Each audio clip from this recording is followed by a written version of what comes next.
بسم اللہ الرحمن الرحیم۔ السلام علیکم۔ پیغام اسلام اردو کی طرف سے ایک نئی ویڈیو لے کر آپ دوستوں کی خدمت میں حاضر ہیں۔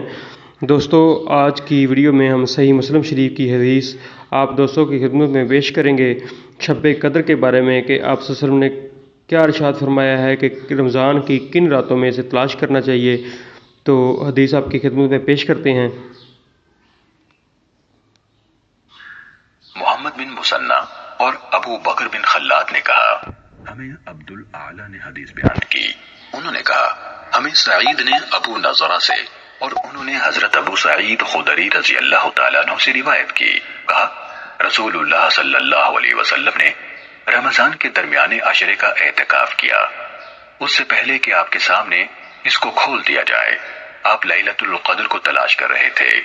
جب یہ 10 راتیں ختم ہو گئی تو آپ نے حکم دیا اور ان خیموں کو اکھاڑ دیا گیا۔ پھر وہ رات آپ پر واضح کر دی گئی کہ وہ آخری عشرے میں ہے۔ اس پر آپ نے خیمے لگانے کا حکم دیا تو ان کو دوبارہ لگا دیا گیا۔ اس کے بعد آپ صلی اللہ علیہ وسلم نکل کر لوگوں کے سامنے آئے اور فرمایا، اے لوگو، مجھ پر لیلۃ القدر واضح کر دی گئی اور میں تم کو اس کے بارے میں بتانے کے لیے نکلا تو 2 آدمی ایک دوسرے پر اپنے حق کا دعویٰ کرتے ہوئے آئے۔ ان کے ساتھ شیطان تھا۔ اس پر وہ مجھے بھلا دی گئی۔